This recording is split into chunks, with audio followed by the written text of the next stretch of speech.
included in FRBM Act 2005. అదే నివేదికలో మీరు 2006, 2007 అదే నివేదికలో కాగ్ మీరు దగ్గరగా 380 కోట్ల రూపాయలు అక్రమంగా కాంట్రాక్టర్లకి లబ్ధి చేకూర్చేలాగా అదే చెప్పేది. దీంట్లో ఇచ్చిన దాంట్లో మీద అగైన్ మళ్ళా ఈ ప్రాసెస్ ఉంది. ఈ ప్రాసెస్ లో అనేకము డ్రాప్స్ అవకాశం ఉందంటారు మీరు.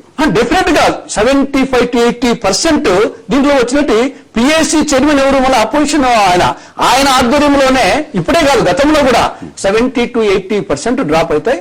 తర్వాత వచ్చేసి యాక్షన్ టేకన్ రిపోర్ట్ లో కొన్ని వాస్తవాలు ఎస్ మేము అనుకున్నది వాస్తవమే, ఇంత రాబడి వస్తుంది అనుకున్నాము, కానీ ఇవి సర్దుకునే అవకాశం దగ్గరగా 70-75% సర్దుకునేటువంటి అవకాశం ఉందని అంటున్నారు. ఇప్పుడు ప్రభుత్వ పనితీరుకు చిత్తశుద్ధికి ఇది ఒక పరీక్ష. నేను ఎందుకు చెప్తున్నా ఎల్లంపల్లి విషయంలో 385 కోట్లు దుర్వినియోగం జరిగిందని స్పష్టంగా నివేదికిస్తే ఒక మీటింగ్ లో పిఏసీ మీటింగ్ లో ఒక మీటింగ్ లో చైర్మన్ గారు రాలేదు. ప్రతిపక్ష పార్టీకి సంబంధించిన వ్యక్తి చైర్మన్ ఉంటారు.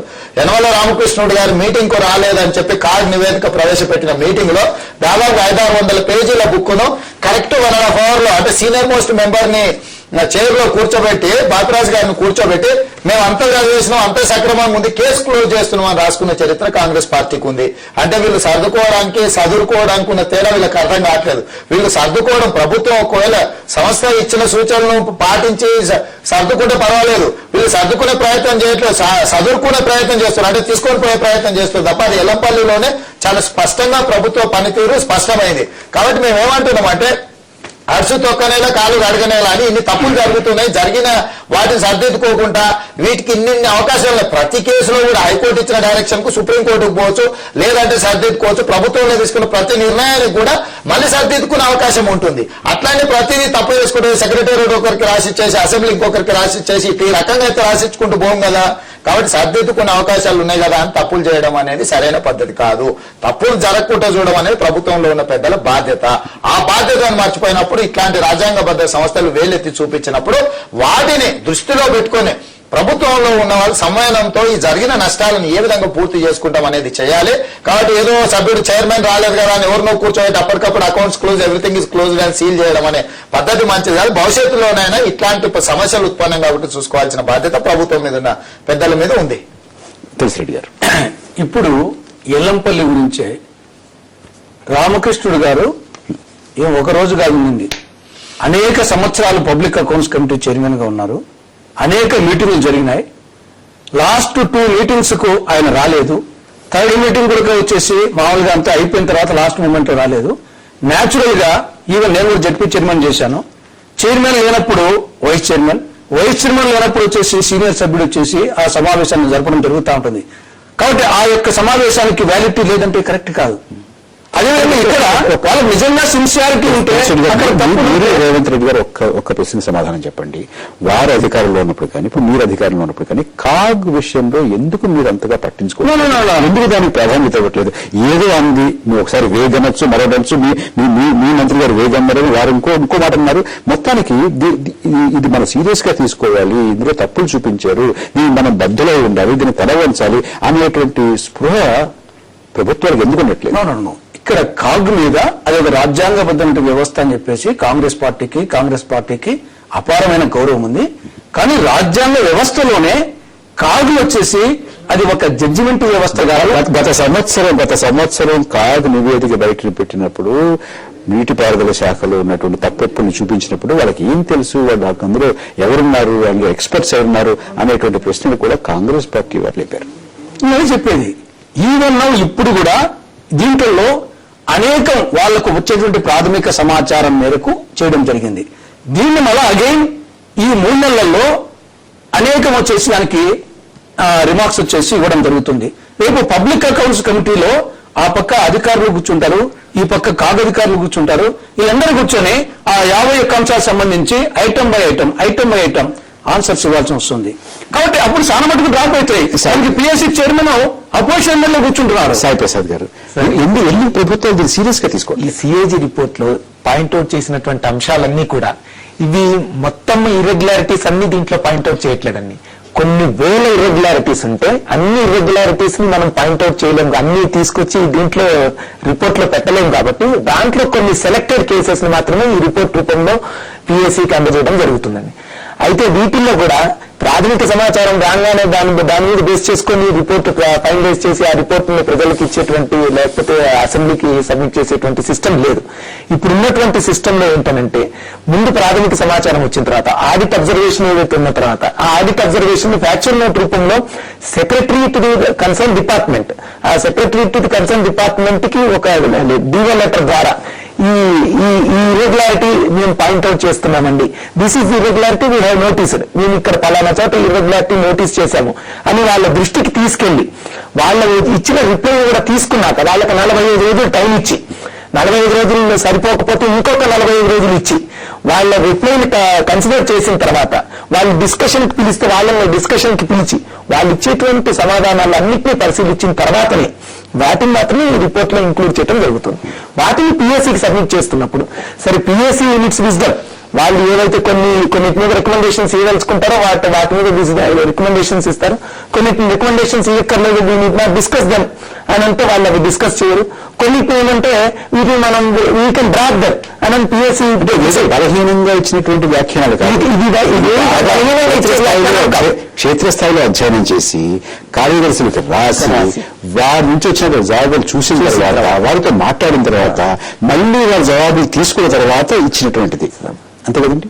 ఇప్పుడు సిస్టమ్ అదే సిస్టమ్ లో ప్రాక్టీసింగ్ అయితే అదే వాళ్ళు తీసుకొని ఒక్కడికి 2 సార్లు క్లారిఫికేషన్స్ తీసుకుంటారు. కన్సర్న్ డిపార్ట్మెంట్ సెక్రటరీ దగ్గరికి వెళ్ళి క్లారిఫికేషన్ ఫస్ట్ టైం రిప్లై ఇచ్చిన తర్వాత వాళ్ళకి వచ్చే డౌట్ కూడా మళ్ళీ క్లారిఫికేషన్ తీసుకుంటారు. అంత తేలిగ్గా కొట్టేయాల్సినటువంటి సిఫార్సులు కానీ అంత తేలిగ్గా కొట్టేయాల్సినటువంటి వ్యాఖ్యానాలు కానీ కాదు. అంతవరకు ప్రభుత్వ పనితీరుకు ఇది స్పష్టమైన కొలబద్ద.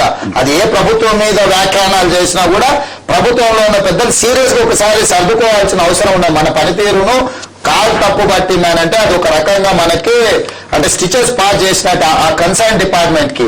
కానీ ఇక్కడ కాంగ్రెస్ వాళ్ళు ఇంతకుముందు అంటే మీరు కూడా అన్నారు వాళ్ళకి ఏం తెలుసు నీటిపారుదల సంఘానికి సంబంధించిన వాళ్ళు దాంట్లో ఉన్నారని. ఈ ప్రభుత్వం ఎట్లుందంటే ఏదైనా మర్డర్ కేసులో జడ్జిమెంట్ గా ఇచ్చిన జడ్జి ఏమైనా అంతకుముందు హత్యలు చేసిందని ఆయన ఇచ్చేది జడ్జిమెంట్ ఏంటి, అసలు హత్యలు చేసిన వాడికి అనుభవం ఉండాలి కదా జడ్జిమెంట్ ఇచ్చారని. కానీ ఆ సంబంధిత డిపార్ట్మెంట్ లో జరుగుతున్న వ్యవహారాల మీద స్పష్టమైన విచారణ చేయడానికి అవగాహన ఉంటే చాలు. అవగాహన ఉన్న వాళ్ళు వస్తారు. ఆడిట్ రిపోర్ట్ అయితే పిఎస్సి మీటింగ్ కూడా కాగ్ నుంచి వచ్చే వాళ్ళు ఎక్స్పర్ట్స్ వచ్చి కూర్చుంటారు. ఎవరు వేగ్గా వచ్చి కూర్చొని దీని మీద చర్చలు చేపట్టారు. కాబట్టి దీంట్లో ఈ కాగ్ నివేదికనే రాష్ట్రంలో కానీ కేంద్రంలో కానీ మొత్తం పనితీరును రివ్యూ చేసి ప్రోగ్రెస్ రిపోర్ట్ లాంటిది. ఇది ర్యాండమ్ గా కొన్ని డిపార్ట్మెంట్స్ తీసుకొని బుక్ ప్రింట్ చేస్తుండొచ్చు కానీ ఇది కంప్లీట్ ఓవరాల్ గా ఒక సంవత్సరం ప్రభుత్వం చేసిన పనితీరు మీద progress report, revenue progress report. ఇది దీన్ని సీరియస్ గా తీసుకోవాల్సిన అవసరం ఉన్నది. ఇది రాజ్యాంగంలో ఆర్టికల్ 148, 149, 150, 151 ప్రకారము రాజ్యాంగం చెప్పడం జరిగింది. ఇది పరిశీలన కేంద్ర ప్రభుత్వం యొక్క రాష్ట్ర ప్రభుత్వాలకు సంబంధించి అకౌంట్స్ ను పరిశీలన, విశ్లేషణ, సూచన, దాంట్లో క్లారిటీ ఉంది. పరిశీలన, విశ్లేషణ, సూచన, ఇది సూచన రికమెండేషన్స్. ఈవెన్ నేను చెప్పించిన లోకల్ ఆడిట్ ఉంటుంది. అక్కడ లోకల్ ఆడిట్ లో సిబ్బంది వస్తారు, ఒక 5-10 మంది వస్తారు. వచ్చినప్పుడు మొత్తం జడ్పీకి సంబంధించినటువంటి సమాచారం ఆర్ఆర్ఎం కానీ ఎంఎల్పీ గ్రాంట్స్ కానీ మొత్తం సంబంధించి ఆ జూనియర్ రెసిడెన్స్, సీనియర్ రెసిడెన్స్ వాళ్ళు కూర్చుంటారు. కూర్చొని అప్పటికి ఉన్నటువంటి ఆ సమాచారం మేరకు వాళ్ళు కొన్ని చేస్తారు.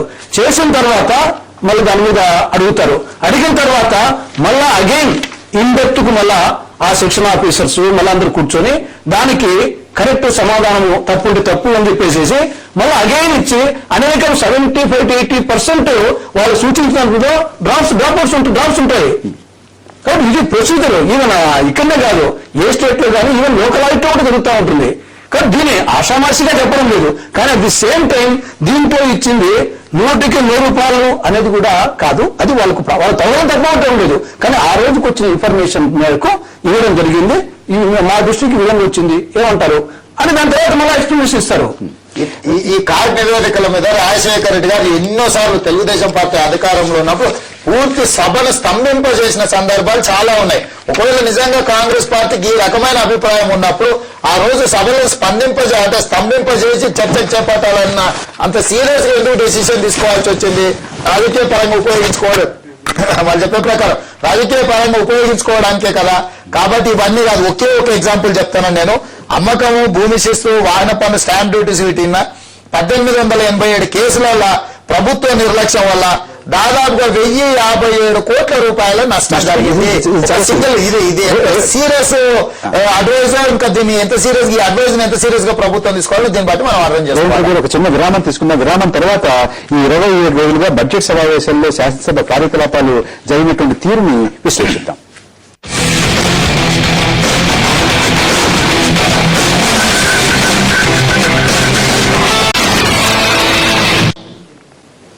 శాసనసభ సమావేశాలు, బడ్జెట్ సమావేశాలు ఎలా జరిగాయో ఒకసారి మనం చర్చిద్దాం. ఆ చర్చలో పాల్గొనడానికి ఫోన్ లైన్ ద్వారా ప్రభుత్వ విప్ శ్రీ శైలజానాథ్ మనకు అందుబాటులో ఉన్నారు. శైలజానాథ్ గారు నమస్కారం. శైలజానాథ్ గారు. హలో, నమస్తే. నమస్కారం అండి.